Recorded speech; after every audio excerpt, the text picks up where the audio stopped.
All right, it's time for some funky rhythm blues. All right, well, blues can be funky. If you understand what funky music's about, like the Funkadelic, all those bands that did the funky thing in the late 70s and disco-y funky thing. But when we bring that to the blues, like some artists have done, it becomes really kind of groovy in that you don't have the same just slow blues, same kind of rhythms. So let's get into the basics of funky rhythm. Okay, so I'm using a ninth chord, and this ninth chord is a C9. I've got my second finger on the root, the third, and then my minor 7, 9, and then a perfect fifth on the top. So basically a 5-note chord, okay? But what I'm doing with this chord is I'm hitting it and sliding it from B9 into C9. So I'm getting that slide technique, which is really what makes it sliding in, and then my upstrokes are muffled. I'm muting that chord. I'm keeping the chord form there, the chord shape, but I'm muting on that upstroke. And 1, 2, 3, and 4. 1, 2, 3. And then, sliding into your D. So that's a half step slide. E. Now E we can even activate that open E in there. And then, of course, F, G, you want to be able to move this around even in the upper register. So moving this a half step, getting the slide is so important because these fingers have to maintain the power, because when you hit this chord, we've got to hear that C9 just by sliding it. So you got to have enough power, and the chord has to be clear. All those notes are clear, okay? Now we could do the same thing with 6-note chords. I could take like a G7 chord. I could do the same thing, G9. So I'm sliding that half step, and I'm doing the muting effect, the slide and mute. This is what's so important, slide and mute. Getting to be able to do that with your rhythms. And you get that into your funky rhythm. So if I'm doing a funky blues,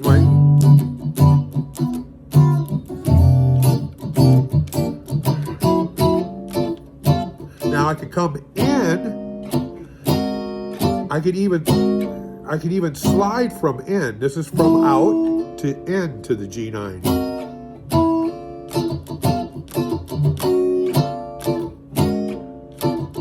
The same thing going on with the muting, okay? So the D9. Now I'm using half steps. So I'm using some harmonic movements here.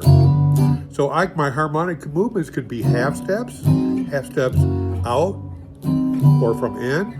Could even be whole steps, or half chromaticism.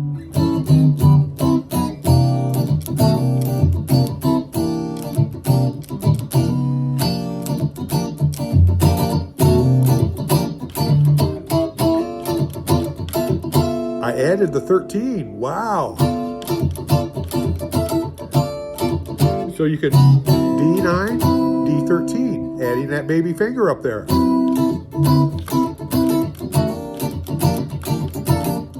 So adding a 7, adding a 6, adding a 13, adding a 9. You can do all of that while you're doing those funky rhythms. And that could be a C7. Like D7. Same thing, I'm sliding. I got 4 notes here,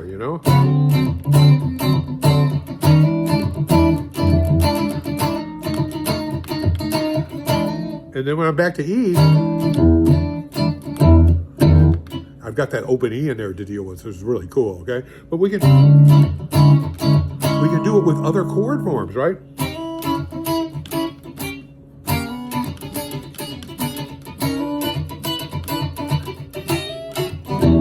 When I was with Albert Collins, we did, right? Cold cuts. So I got this E, What is a trump tone in there, right? It's a C9 note or E9 note root.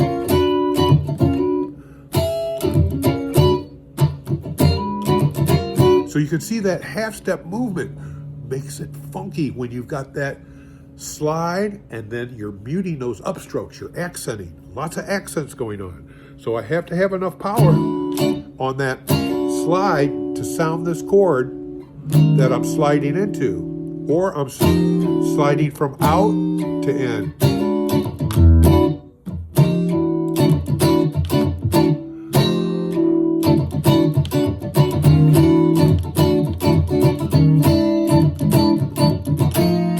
You know? So get into your rhythms. You have to start slow with just getting a good sound on the, I say the C9 is a good chord to get started with. If you're an advanced player, no big deal. You can get into all your chords, okay? But this means I could even be playing slow blues, like slow blues in C.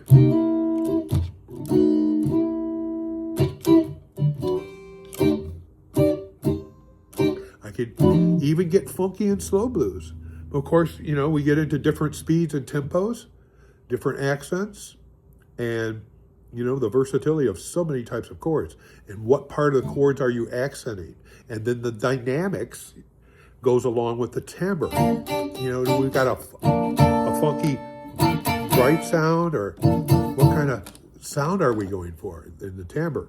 But anyways, that's my introduction to funky rhythms for you, okay? I just wanted to kind of get into this so that you realize that, like my basic students, we're into basic rhythms, you know, 1, 2, 3, 4, and half steps and down up strums and maybe triplet strums and that type of thing. But eventually, I want to get you to the funk, getting funky, being able to do funk rhythms. So you need to listen to probably some funky music. Albert King had some songs that he actually did the funky thing. And of course, my playing with Albert Collins, of course, we had a lot of funk. Albert loved funk in the blues. That was a big part of what we did with his songs, okay? And in the live thing. And Cold Cuts, man, when that song lasted 45 minutes sometimes, you know, while Albert walked out in the audience, we're all grooving on this, you know, me and Johnny B, you know, and I'm doing those kind of rhythms, those funky rhythms. It gives you the funk groove. It makes it fun. So you can make the blues fun. You can put some spirit into it. You know, besides the empathy and suffering, you can grant some hope with a little bit of funk sometimes, or the funk adds a little humor sometimes, okay? This is what you can do to blues. So that blues isn't the same old stuff all the time. You can be inventive and creative with it. And that's my guitar philosophy. Now, you can also do, when you work on your riffs, it's the same thing. You can slide your riffs in, hitting a riff.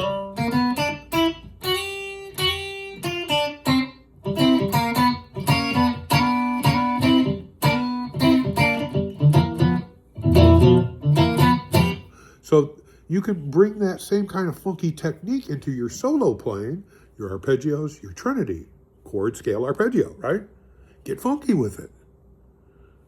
So I'll do more videos on this in the future, and I'm really hoping that you'll hit the like, and I really would appreciate it if you could somehow get over to the Patreon and join one of my tiers to help me out financially so I can keep this stuff going, okay? It's really, I'd really help you out. You know, you can have lessons with me, even remote lessons if you want to do that. It would be great. I'd love to have you. Or you could contact me and we'll talk about it, okay? We'll message about having lessons with me.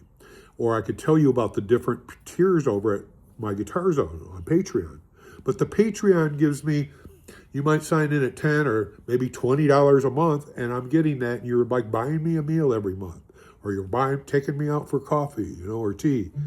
And that really helps me. That money, the more subscriptions I get, the more I'm able to do with cool things and my projects and actually pay my rent, you know, and my bills. You know, I've made this move and I've got a lot, I'm like way in debt.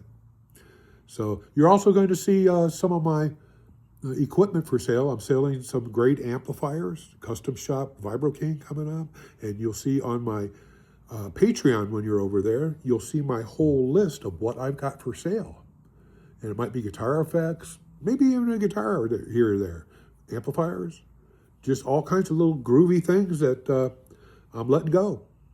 But you got to join my Patreon. So I appreciate you being at the YouTube, but if you can use this as a stepping stone to get over to my Guitar Zone on Patreon, and you'll see the address here, go over there, and all my charts are available there. I'm going to be doing podcasts pretty soon, and weekly things, and all kinds of really groovy things are going to happen that don't happen here on the Guitar Time for You, okay? So I just want to let you know that stuff, all right? All right. So take care. Get funky. Get into it. Get into what funky's all about, okay? It's important. If you're going to be a blues player or a guitar player of any style, funk. You need to get funked. Well, funk you. Funk you, yeah. Oh, no. I better end it here.